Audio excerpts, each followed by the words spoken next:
There was a wonderful lecture Nabokov gave at Cornell in 1953 for sort of English 101, and he was telling them how to read.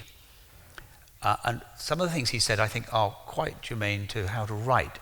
He says, forget the moonshine of generalization. You know nothing. I'm pretty sure you're not allowed to say that now on campuses. You're ignorant, you know nothing. You're just learning to read novels and how to write about them. Forget the moonshine of generalization. Themes, you can address those when you've read a bit more and you know a bit more. For the moment, all I want you to do is fondle the details. And fondling the detail is what I think is at the beginning of a writing process. It's not a big, let's now write a novel about the conflict between good and evil.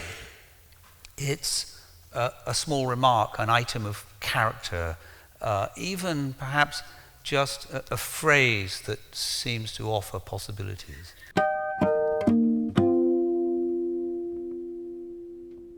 I'm honored to introduce tonight's program with Ian McEwan, joined in conversation by Professor Steven Pinker for a discussion of McEwan's latest novel, Nutshell.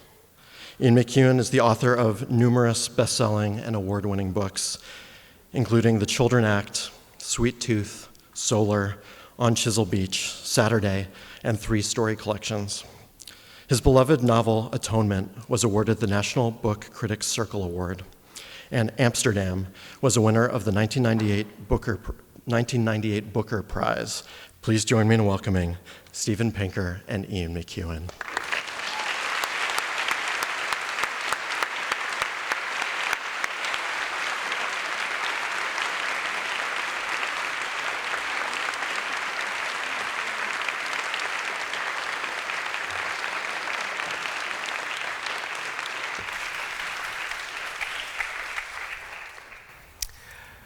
Good evening.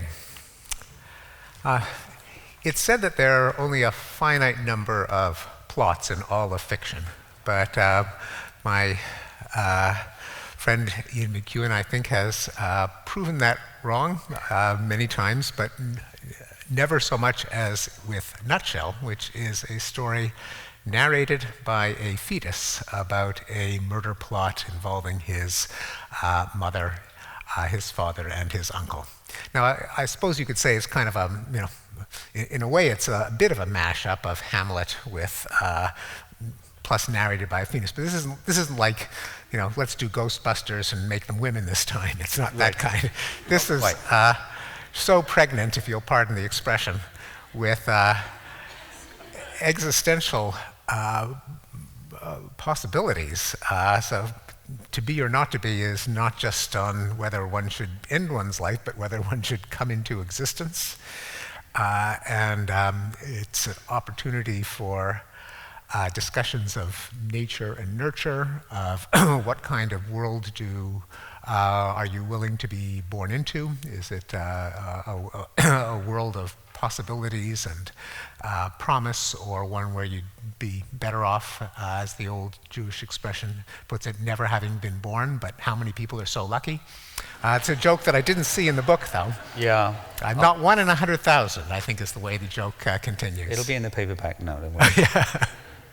But anyway, I'm sorry, I'm speaking to our audience before speaking to you, but just to tell you something that you have probably already know, that if you have read the advance reviews, that this book is fascinating, delightful, stimulating, from page 1 to page 199. I don't want to say it's a page turner, because I found myself lingering over sentences, over ideas, over all of the possibilities that are raised by this quite astonishingly novel, this narrative perspective of an unborn child.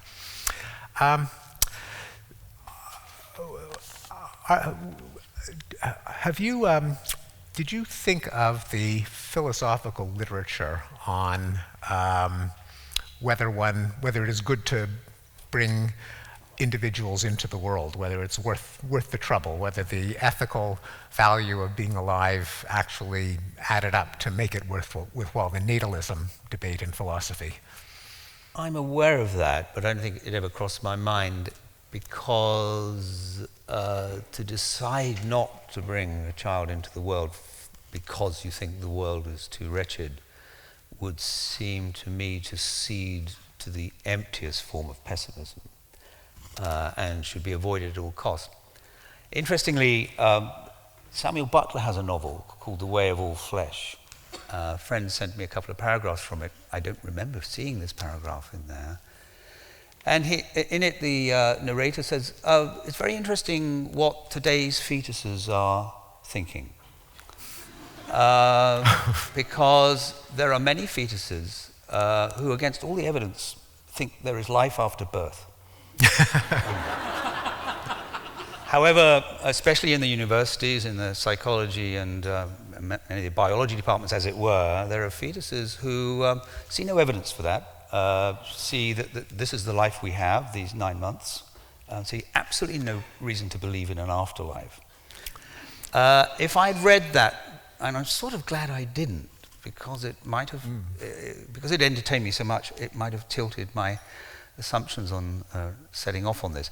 But right from the start, I knew, since we come into this story with a 38-week-old fetus, who already feels old, I mean, who is reflecting on his youth, his carefree youth, and has every reason to be born, partly because he's so curious about the world. He wants to know how the 21st century turns out. Yeah. He thinks of it as a big book. He wants to be there dancing on his 85th birthday on the last day of the century.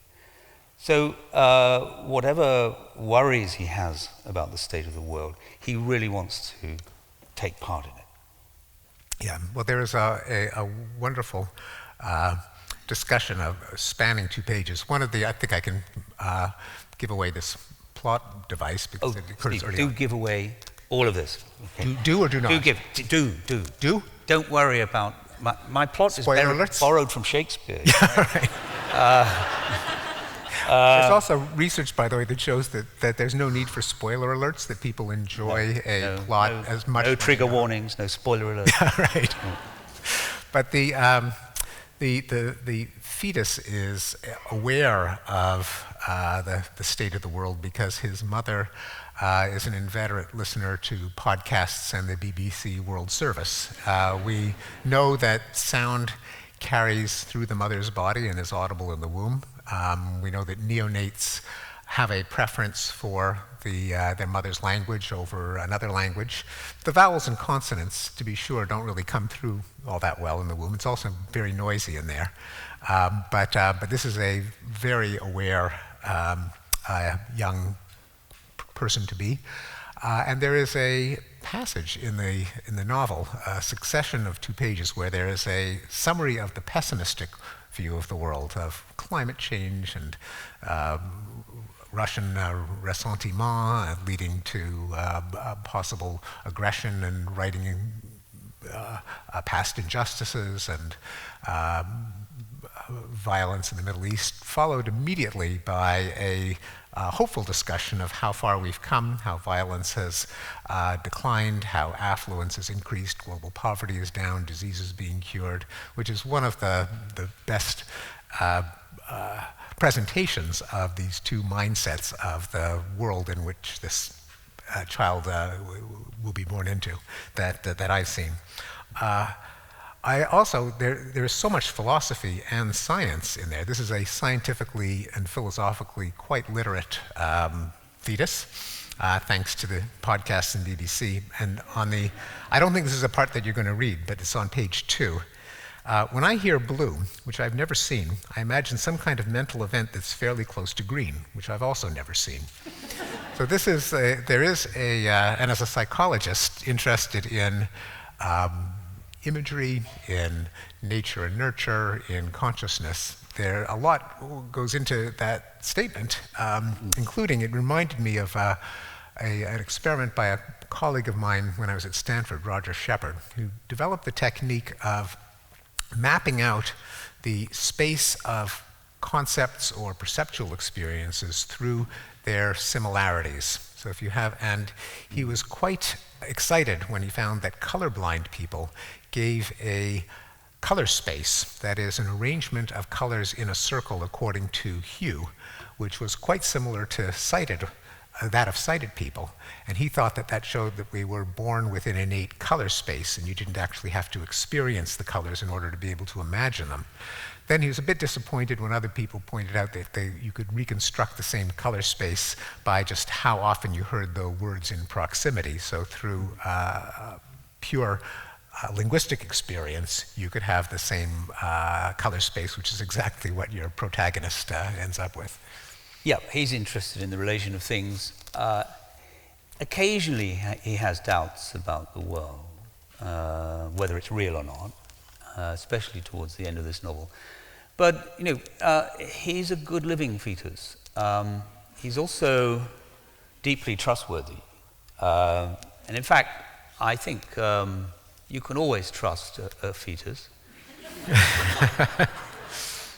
No spin, no firm convictions, no previous convictions. So he's what I would think of as a reliable narrator. He's telling you exactly how it is. And he has a degree of hedonism too. I mean, I'll get to this in the piece I'm going to read, but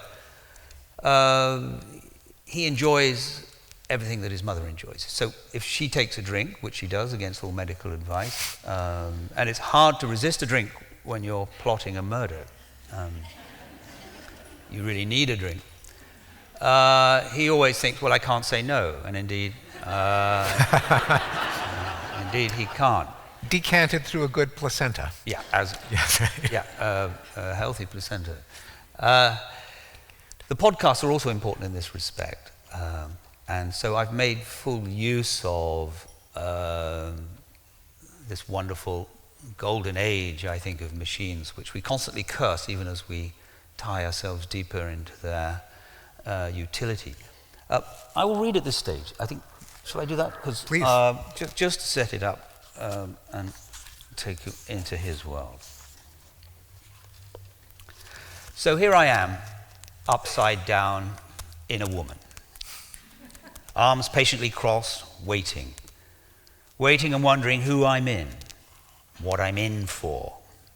My eyes close nostalgically when I remember how I once drifted in my translucent body bag, floated dreamily in the bubble of my thoughts through my private ocean in slow motion somersaults, colliding gently against the transparent bounds of my confinement, the confiding membrane that vibrated with, even as it muffled, the voices of conspirators in a vile enterprise.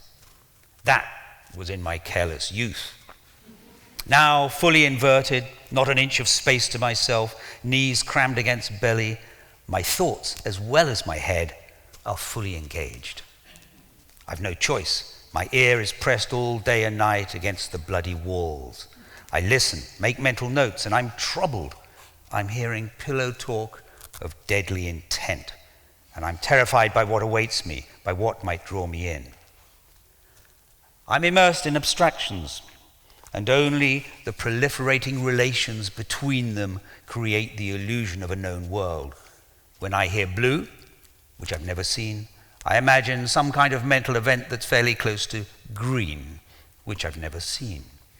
I count myself an innocent, unburdened by allegiances and obligations, a free spirit despite my meager living room. No one to contradict or reprimand me, no name or previous address, no religion, no debts, no enemies. My appointment diary, if it existed, notes only my forthcoming birthday.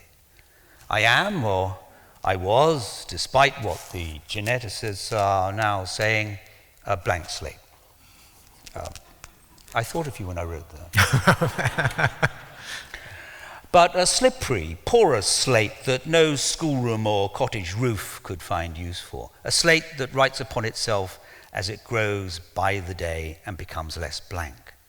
I count myself an innocent, but it seems I'm party to a plot. My mother, bless her unceasing, loudly squelching heart, seems to be involved. Seems, mother? No. It is. You are involved. I've known from my beginning. Let me summon it, that moment of creation that arrived with my first concept.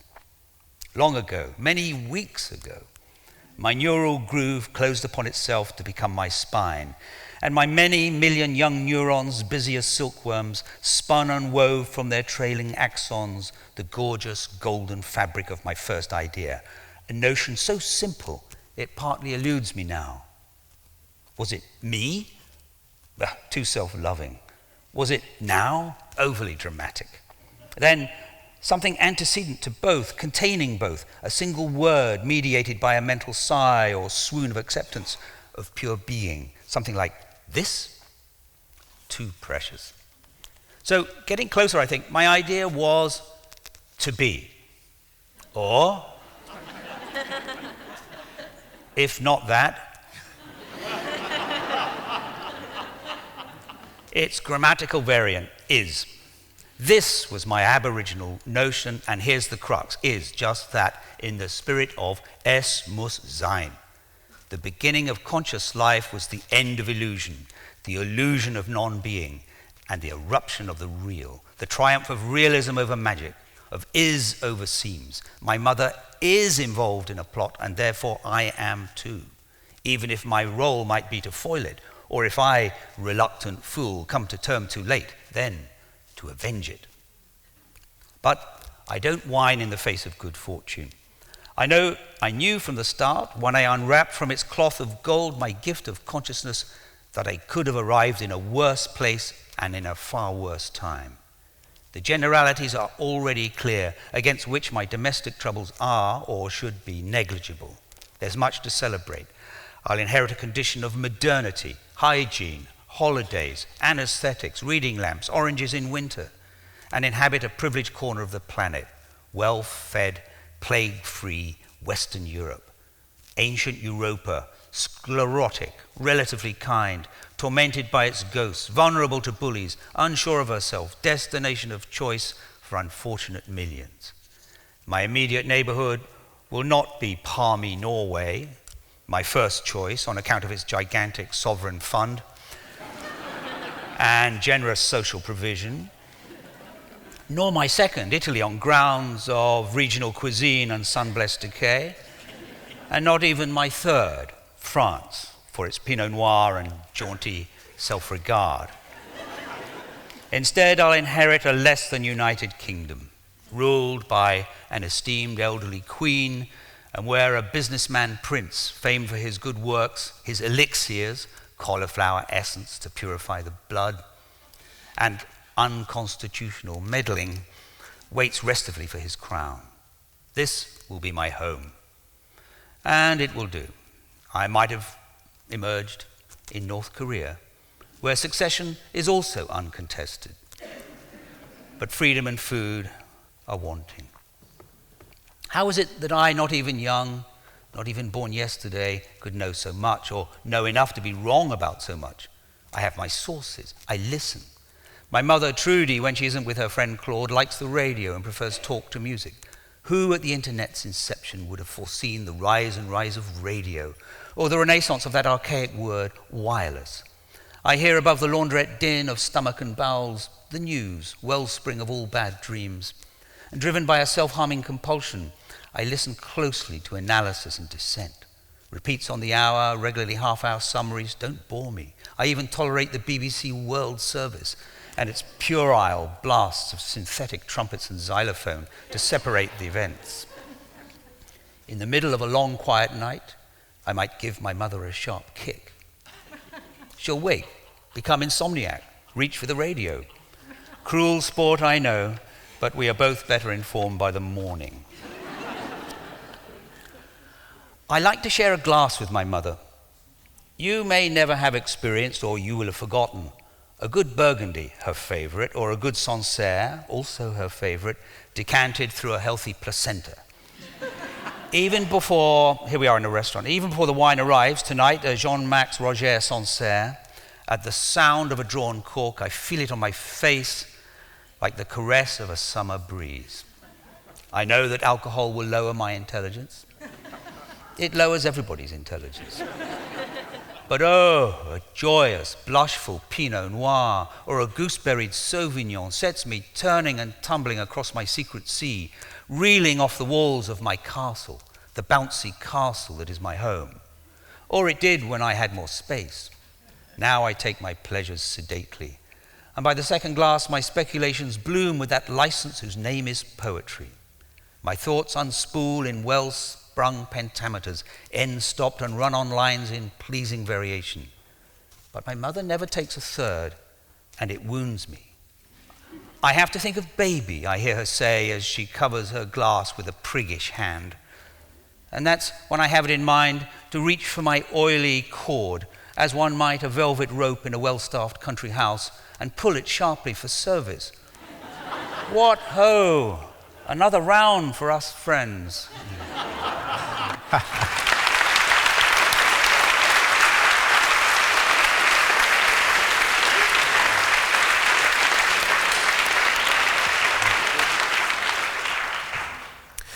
This is not just a reliable narrator, but a self-conscious and ironic narrator. And I think some of the reliability comes from the ability to second-guess one's own reliability. This is clearly a fetus who knows a lot of evolutionary biology, including the theory of parent-offspring conflict of my colleague David Haig, and how the fetus and the mother are actually not physiologically completely harmonious. The fetus is always trying to attract more nutrients, higher blood pressure than is good for the mother, because as if trying to extract the most that he can, whereas the mother's body is holding back something in reserve, and so tries to protect itself against the fetus trying to suck as much nourishment as possible. He doesn't like that, by the way. Clearly not, no.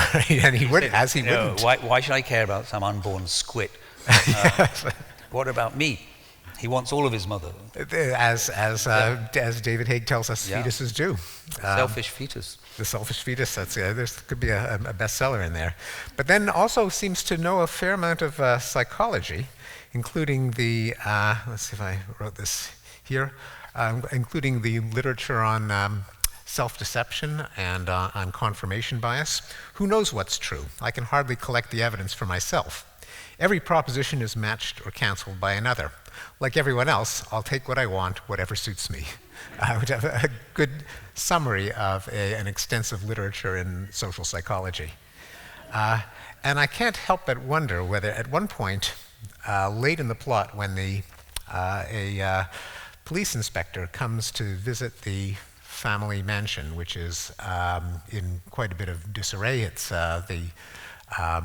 Trudy and her lover Claude are messy housekeepers. There's spoiling food all around. There's quite a bit of clutter. And the narrator worries that the inspector will be unconsciously influenced by the disgusting surroundings. Below level of consciousness, I thought disgust might be bad for her judgment, which is sounds very much like the results of a set of experiments by Simone Schnall at the University of Cambridge. I'm wondering if you were aware of those experiments when composing that, or whether it just fit your own intuitive psychology. I think I've read so much and forgotten so much that I could no longer source these things. They just add up to... I wanted to give him a broad world view. Some of your thumbprints are on it, and there are many other sources that just actually make up, I think, what would amount to your average secular fetus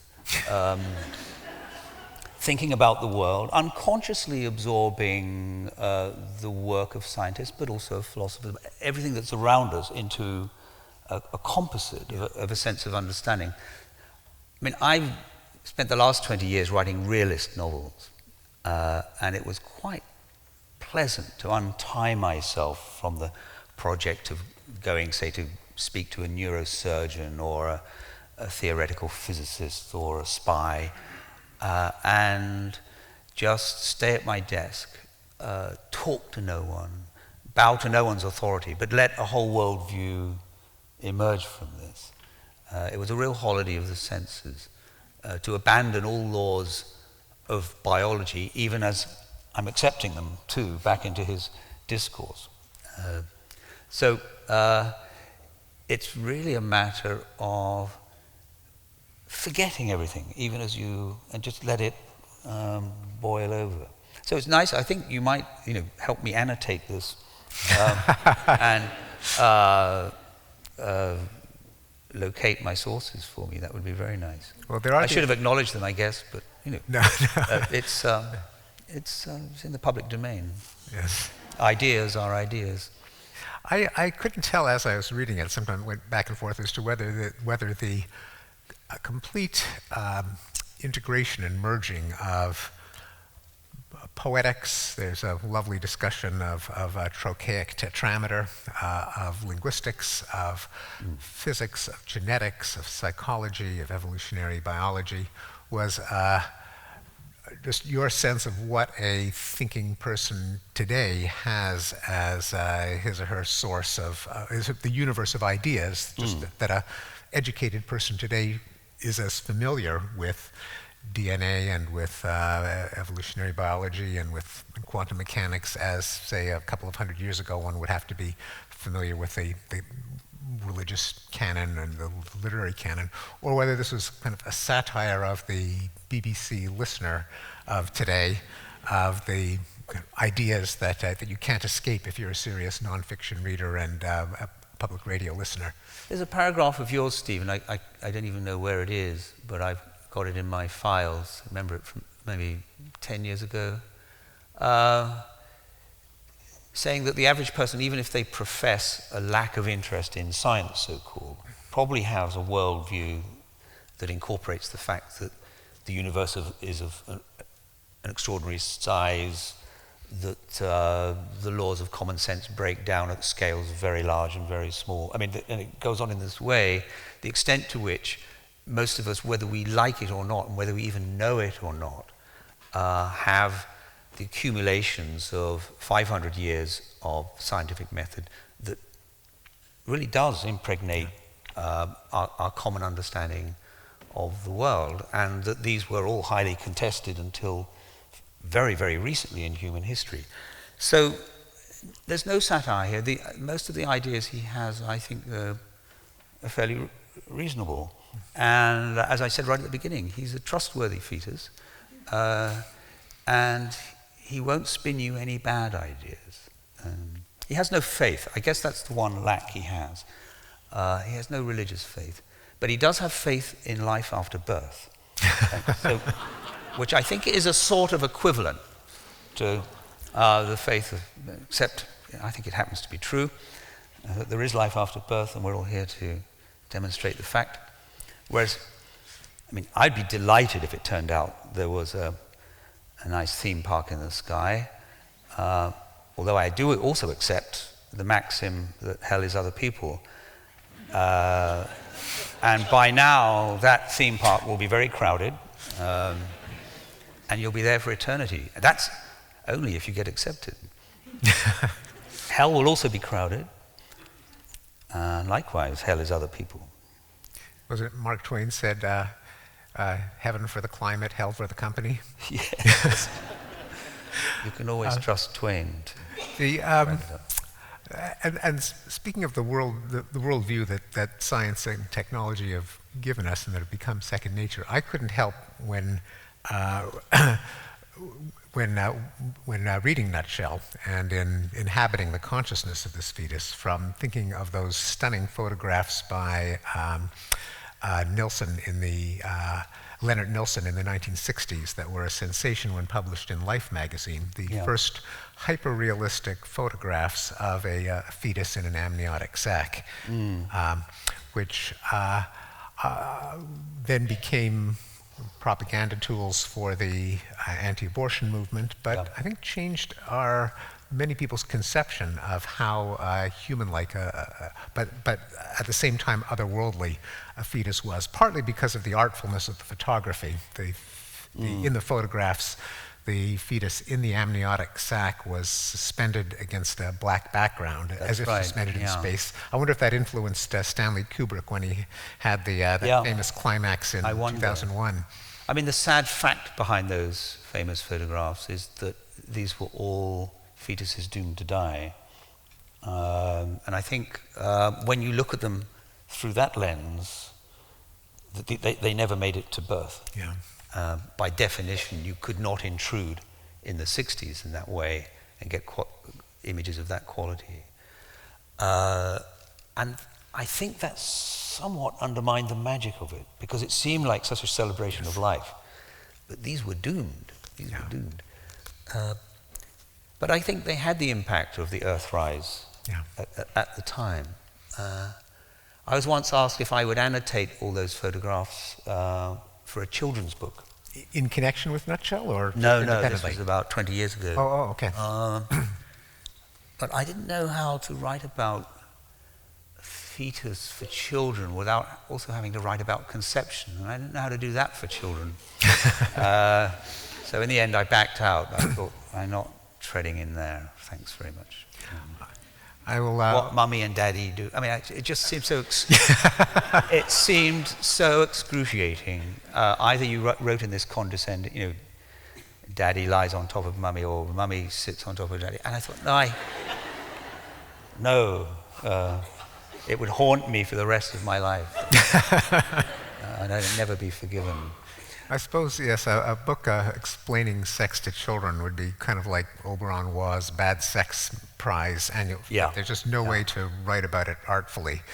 But once I had adopted this kind of narrator, of course it's very limiting. He's very confined. He's not going anywhere. Unlike other heroes in novels, they cross the street, they catch a plane, they might be in a gunfight. He can only stay where he is. But once I'd started, I realized that there were opportunities here, because if you're a fetus, you get to get into bed with your mother. And as he says, once his mother is making love with his uncle, he says, not everyone knows what it's like to have your father's rival's penis inches from your face. And this is a real consideration. And it gave me the opportunity to rewrite the act of love, or act of sex in this case, no love, from another point of view. And also,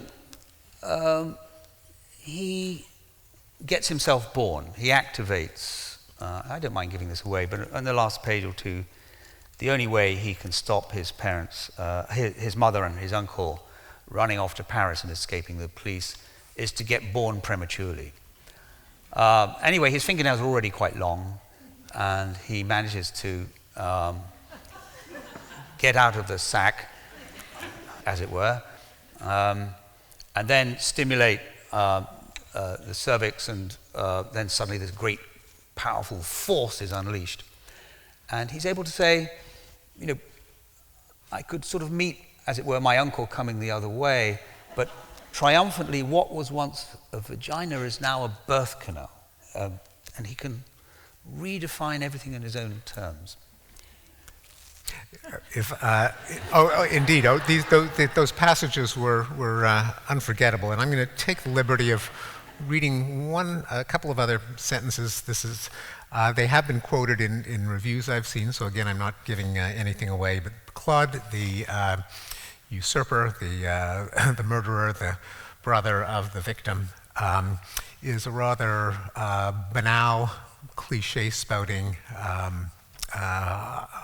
unpoetic psychopath, and whom our narrator has little respect for. And if I can just read these couple of sentences, and these.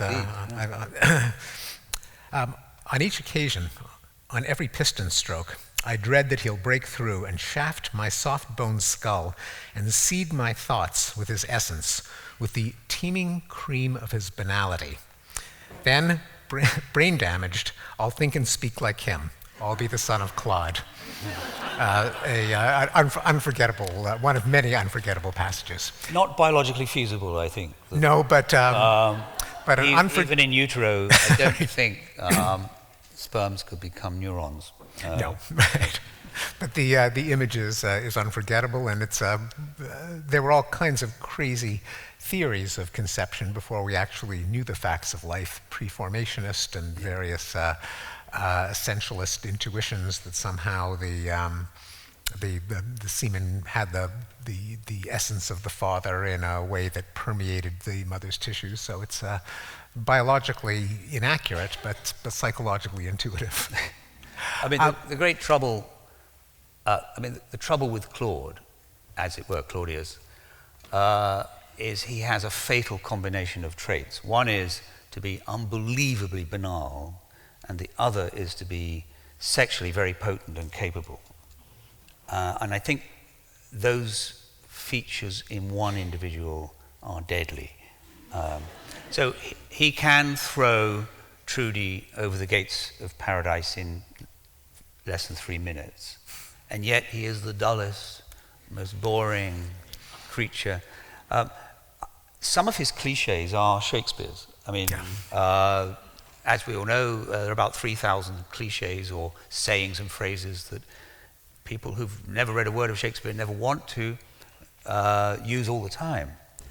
They were brilliant at their inception, but in my heart of hearts, etc., have become part of the currency. And I was going to have Claude only speak Shakespeare. But it's very hard, and I got various books on the 4,000 sayings. I went down them and I thought, but how do I construct a murder plot in which antifreeze is the active agent? And Shakespeare knew nothing of glycol. Unfortunately, genius that he was. So I had to abandon this project. But I still wish I'd been clever enough to pull this off. I noted at one point they imagined that the murder weapon could be a frozen leg of lamb. Oh, yes. Which was it's a Roald Dahl story. Yeah. Yes, yeah. Exactly. We've been asked to save some time for questions from the audience. There's a microphone in the center aisle, and I would ask people who have questions to please line up behind the microphone. I'm a scientist. I do not write long stories or anything like that. And so I was wondering if you could describe for us a little bit about your process. Do you start with a big idea? Do you just start writing on the page? Can you just describe? Okay. You don't mean what time do I get to my desk, but you mean the actual... No, kind of the mental process. Good. I'm glad about that. Before I answer, I just tell you that the English novelist and playwright Michael Frayn wrote a wonderful novel called The Trick of It, which some of you might know, in which an academic a literary academic is pursuing a novelist, has endlessly interviewed him, but still says, but you haven't told me the trick of it. And it becomes a stalker novel. This academic feels that the novelist is holding something back. I feel sympathy with the persecuted novelist in this, because where do thoughts come from? I mean, I could ask you where you get your thoughts, and I think you'd have the same problem. The luxury of solitude, some empty space going on in the mind, and something seems to arrive that hadn't been there before. But that is the essence of the trick of it. It's just thinking, as it were. It doesn't start with big things. So this is, I should say this right from the beginning. There was a wonderful lecture Nabokov gave at Cornell in 1953 for sort of English 101, and he was telling them how to read. And some of the things he said, I think, are quite germane to how to write. He says, forget the moonshine of generalization. You know nothing. I'm pretty sure you're not allowed to say that now on campuses. You're ignorant, you know nothing. You're just learning to read novels and how to write about them. Forget the moonshine of generalization. Themes, you can address those when you've read a bit more and you know a bit more. For the moment, all I want you to do is fondle the details. And fondling the detail is what I think is at the beginning of a writing process. It's not a big let's now write a novel about the conflict between good and evil. It's a small remark, an item of character, even perhaps just a phrase that seems to offer possibilities. In the case of this novel, I was at an incredibly boring meeting. The meeting was all about me, and it was in a foreign language. And it went on for 6 hours. So I froze my face into a look of concentrated attention and did what anyone would do, and people who used to be made to go to church know how to do this. I daydreamed. And after about half an hour, I thought I was very lucky, because almost like a ticker tape, a sentence ran through my thoughts out of nowhere, and it said, so here I am, upside down in a woman. It has survived all the drafts. It seemed, to borrow your phrase, pregnant. That's how it began, just wondering what you've got, what you might do with this small thing, not a big thing, very small thing.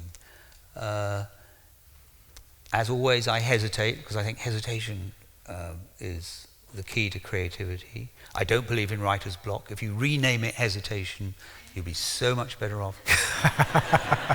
Save so much anguish. So it begins with the detail.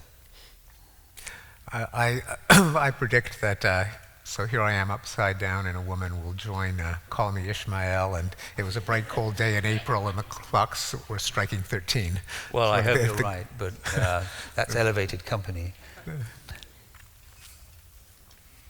Mr. McEwan, I really enjoyed your article in the Boston Globe the other day. You enjoyed what, sorry? Your article in the Boston Globe the other day about the books you've read. Oh, yeah. The books you found boring, parts of Ulysses I think you said was boring. The question I'm going to ask you is, have you ever read Moby Dick? And the reason I'm asking that is exactly 1 year ago today, one of the greatest American authors we have confessed he had never read Moby Dick, and I was just gobsmacked by that. Have you read Moby Dick? If I hadn't, I'd never tell you.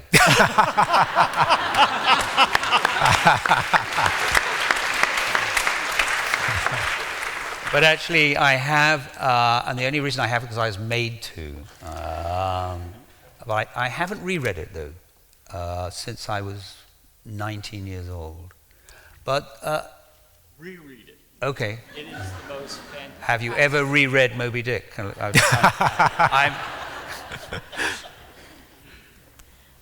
Thank you so much. I haven't yet had the opportunity to read Nutshell, but it sounds from this conversation like it's got a lot of humor in it. The other books of yours that I'm familiar with, Atonement, Amsterdam, and others, I don't think the first adjective that would come to mind is funny about those books, although they're poignant and powerful in other ways. I'm wondering about this shift and this sort of shift to what sounds like a very humorous novel in some ways. I don't regard it as a shift because I read I don't like the phrase comic novel. My analogy of that is being a child and being pinned down by bigger boys and tickled. A comic novel wants to tickle you all the time, and that's dull, I think. You cease to laugh, you begin to panic. But I have written a novel about climate change whose frame is basically comic. This novel was, by the way, loathed in the United States. I don't know why. An enduring memory for me, it got nice reviews in Canada, across the border, so it's clearly cultural.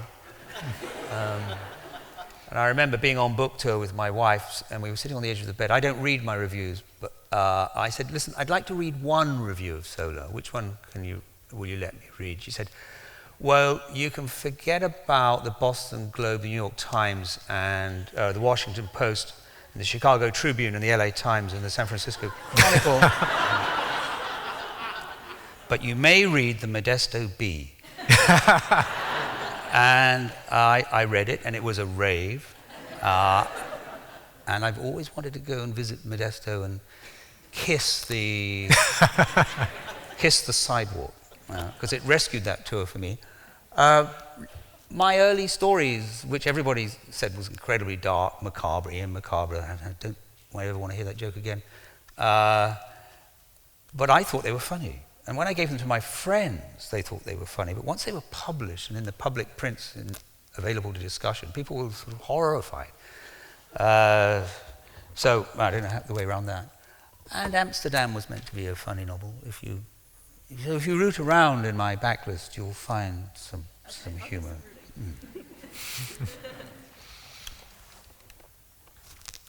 It seems to me, if I was a woman thinking about having an abortion, this would be a very troubling novel to read. And I'm interested in your comments about, how it relates to the whole question of abortion. I think if you were a woman and you had a 38-week-old fetus, you would be rightly troubled about having an abortion. I know that this is what they call a hot-button topic here. And in fact, the first 2 or 3 interviews I did over the phone in the States, I thought, oh my God, what am I stepping into? Because the question was, is this a pro-life novel? Well, I think all novels are pro-life. Let's get that clear. My own views are of necessity, I think, and on a spectrum of where consciousness begins. It's very difficult to know that. But before the central nervous system is fully formed, then we should get away with it. But it's an agonizing moment for a woman, I think. I think sometimes it's underplayed what a trauma it is to have one. As medical science advances, I think we need to think of pushing back the maximum period of that. But I know also that opinions don't come, if I can rephrase Shakespeare, as single spies. They come in packets, and so if you're pro-life, you've got certain views on the economy and on capital punishment, and if you're pro-choice, you have certain kind of other views on similar subjects. So the topic there is vast. But I give life to a 38-week-old almost person. This was a playful fantasy. It was not an attempt to enter the abortion debate at any level at all. Yeah, but the 38-week-old fetus remembers life as a younger person, right? I didn't read the book yet, but that was my understanding from the readings. I'd say 38-week-old. I don't think you can. Yeah, a 38-week-old fetus, I think, is a viable human being, and I think it should not be aborted. If you've come that far, you have to let it live. It's interesting that in the many decades of legal abortion in the United States, contrary to predictions, dire predictions at the time, the week of legal abortion has not crept ever later, nor has there been a slippery slope. Has it crept back? I don't think it's crept back. I mean, I don't know what I imagine it varies by state. But I think it gets morally difficult when a fetus is viable. Yes. And the period of that viability has pushed back, Yeah. and I think we need to be very conscious of that. But it hadn't occurred to me that I would be entering into a discussion on abortion when I was writing this novel, because I was off in some playful fantasy. Kafka wrote a wonderful story about human nature from the point of view of a dog, investigations of a dog. And I don't think he was really ever thinking about a dog, really. Obviously, dogs can't investigate humans quite so articulately as Kafka does. But once you propel yourself into this world, then I have answered this question quite a lot in the States, but nowhere else. I mean, it is absolutely an American concern. Yeah. No one's asked me in Europe. But of course, in the there actually is no live debate over whether a 38-week-old fetus ought to be aborted. That's just not on the table by the most pro-choice of the pro-choicers. No. And of course, the kind of consciousness that the protagonist of Nutshell has, that is, it requires something of a suspension of disbelief, because it's, to put it, I mean, this is Noam Chomsky's innate universal grammar taken to a whole other level. Nutshell is not a basis for social policy. Yes. Mr. McEwan, you are my favorite author, and when I have a favorite band, I like to know what sort of music they listen to. So I was wondering if you could comment on your favorite novel or your favorite author. My favorite, well, I have many, many favorites. I read a great deal, and there's much that gives me enormous pleasure. If I had to single out one figure that's meant a great deal to me all through my writing life, and who became a friend towards the end of his life, and that is John Updike. I would say that the Rabbit tetralogy is the great American novel. Look no more, as look no further, as my friend Martin Amis wrote of his hero, Saul Bellow. We've often had this Updike-Bellow conversation late at night. And the Beck trilogy, too, I would rate extremely highly. I think for levels of invention, attention to the beauty and rhythms of a sentence, an extraordinary eye for male and female misbehavior, but also a wonderful summary in the tetralogy of what it is to be in America, an American, in the second half of the 20th century. I think, so I'd put him right up there with Proust and Joyce myself. Thank you. You referred to the fetus a couple of times as being a he. Yeah. Do you give any consideration to making the fetus a she, and would the perspective have been different? I never gave it a thought, because the plot of Hamlet is unambiguous in my mind. But fairly late on, his hand brushes past a little shrimp nestling between his legs. And it's only at that point that I reveal that it's a he.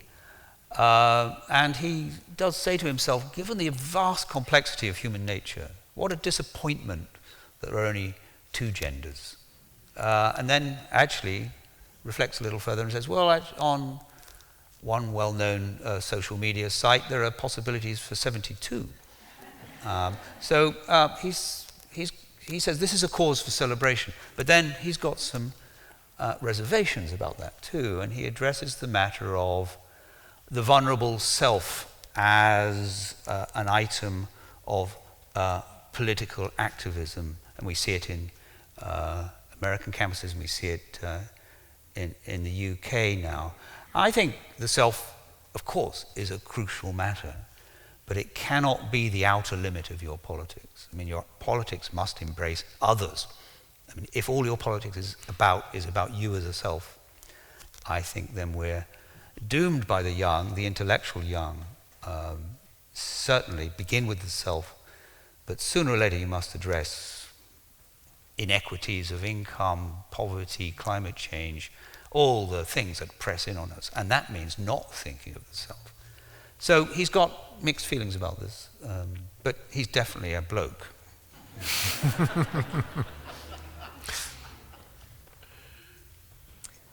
Related to a couple questions that have come before, you said that you haven't reread Moby Dick, and I was wondering, as someone who sort of compulsively rereads my favorite books, do you have books that you reread frequently, and do you find that the act of rereading sort of gives you a better understanding of the mechanics of how stories work?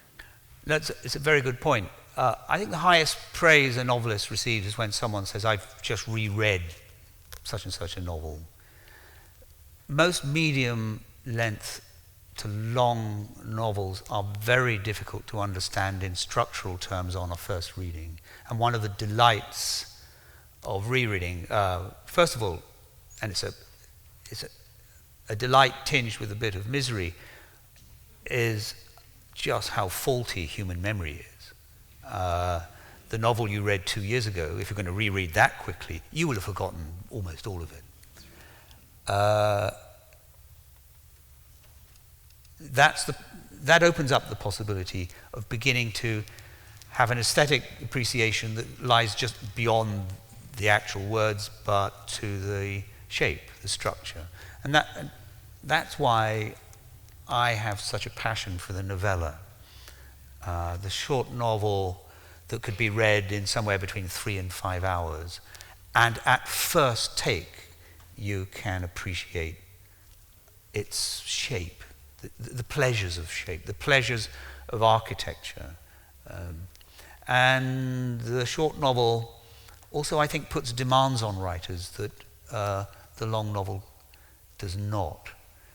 The baggy monster can permit the writer to be a bit looser in sentence and paragraph construction. If we think of the great writers of the 20th century, how well they performed when they were brief.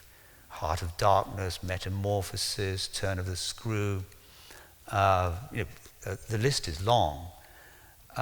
They remain some of the famous novels of those writers in question. So my friend Wendy Lesser wrote a whole book on rereading all the books she'd read when she was young. So when she reread Anna Karenina, for example, she'd been through a divorce. She knew what it was for something to fall apart, as it were, in a relationship, in the way that she hadn't when she was a student at the age of 19. So she brought her life experience to bear too, and I think that's another consideration. If, for example, you do it 20 years apart, some rereading is the cause of bitter disappointment and maybe should be avoided. I was quite stricken when I reread Catch-22. Oh, how unfunny and leaden it seemed. And yet, I remember rolling on the floor, laughing. I wonder how Catcher in the Rye stacks up. I hardly dare go near it in case it doesn't. And there are one or two other favorites that I'd rather cherish than punish with a rereading. So be careful what you reread. I would nominate The Stranger. L'étranger, The Stranger, The Stranger. How does it stack up? For me, not well. No. I was asked to I read it in college, then I was asked to reread it for a BBC program in which 3 people discussed their 3 books. And it just seemed like the ravings of a psychopath after 30 years later. Well, the first sentence declares it, doesn't it? Hier, maman est morte. Ma mère est morte hier, le jour avant. Sort of, can't even remember when his mother died. It was only a day ago. Fairly simple question. How does the protagonist know that the mother's husband is in fact his biological father? It's a good question, but it's dealt with, don't worry. I figured, that's why I thought it was a simple question. Because he tells Trudy, Claude that is, that he's going to lend his brother £5,000, give his brother £5,000. Or he says, I'll go and give him £5,000, and then they say, the conversation goes on a bit more, and I think it's Trudy who says, he's taken on a new poet. Now, my narrator thinks, how many people take on new poets? I mean, it has to be. And then they discuss his murder and everything about him. So he knows full well. Hamlet, I mean, Shakespeare's Hamlet's father, also called Hamlet Senior, was a tough guy, a man of action who ruled Denmark with a fist of iron, made the trains run on time, gets himself murdered while sleeping in an orchard and poison poured in his ear, probably henbane. And he wants his intellectual son to carry out an extrajudicial killing. And so this does give me, or rather my narrator, the opportunity to discuss the rule of law. And he knows of Leviathan, Hobbes, and what it means once one takes the law into one's own hands. So one of his ways of escaping the burden of the fact that he feels moral pressure to avenge his father's death is to invoke the fact that we need a common power held in awe, common power held in awe, as Hobbes puts it. And so he hopes he can hand this matter over to the police. He also knows that he's being a bit of a coward doing this, that he really ought to kill. But it's very hard, as you know, for a fetus to kill anyone. So it's with some relief he turns to Hobbes. Thank you. I discovered in reading it a bit of ignorance that I had that I didn't know that I had, which is what was Hamlet's father's name? Because we've got Claudius and there's Claude, and Gertrude and there's Trudy, and then the victim is John, and I thought, was Hamlet's father's name John? And then I realized I didn't know what Hamlet's father's name was. No, he's called Hamlet. He's Hamlet. And he's referred to as Hamlet. He's not Ham either. No, in Act 1, I think. And I couldn't think of a common name apart from Ham, which is too biblical. You can get Trudy out of Gertrude, you can get Claude out of Claudius. Out of Hamlet, the father, I decided to call him John Cairncross. I'd forgotten, I once knew, that John Cairncross is a famous British spy. Oh. But that's a complete red herring. The John Cairncross I wish to evoke was a contemporary of Shakespeare, an essayist who wrote in the style of Montaigne, a series of essays about the self. Montaigne, I think, is the first writer in the English tradition to write and celebrate about selfhood. I mean, Montaigne starts one of his essays with the words, I want to roll about and celebrate and fondle, I can't even remember the exact phrasing of this, myself. I don't care about other opinions. I'm not going to give you a description of the world you can trust. I'm only interested in myself. Now, this is quite unusual in the 16th century. And we know, we're pretty sure that Shakespeare read Montaigne. There's quite a lot of echo of Montaigne in Hamlet and in other places in the work. But we're pretty sure too that John Cairncross was on his shelves. And I think he's a completely under-celebrated, hardly known figure. But it is what you would have called in your last book a false path to have this British spy poking his nose into my intentions. So there it is. You have to live with it. That's the story. So the first book of yours that I read was Atonement, and I was devastated at the end. I don't know if other people felt the same way. And so I was curious when the ending came to you, and if you also, if this was a complete change and was devastating to you as well. I mean, yeah. The end of Atonement irritated some readers. I know that, because they wrote to me about it. Again, I mean writing, of course. And basically, the discovery that a third-person novel is really about the third person who is describing this novel is actually its author. And that transition was too much for some. But it was always there. I mean, once I was set, after about 6 months of fooling around with the voices and the path ahead, once that was clear, it was always clear to me that she would grow up to be a novelist, and that this is her last draft of a novel that she's written many times through her life as an act of atonement. So that was always clear. And I should just end by saying that the little girl who played Bryony in Atonement, Saoirse Ronan, is now a big girl, a very beautiful and extremely gifted actor, I think.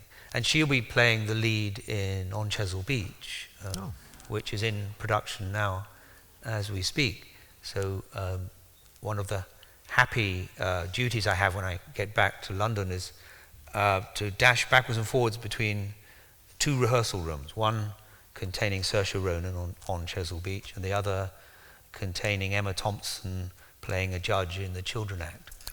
And just by chance, they will start shooting on the same day. So it's a rather strange and wonderful thing, handing these two screenplays over to these actors. And I'm very, very keen to meet Saoirse again. I'd not seen her since the set of Atonement when we hugged goodbye, and that was, I guess, 10 years ago. So that'll be a nice moment of reconciliation. Well, thank you, Ian, and I hope you will all enjoy Nutshell.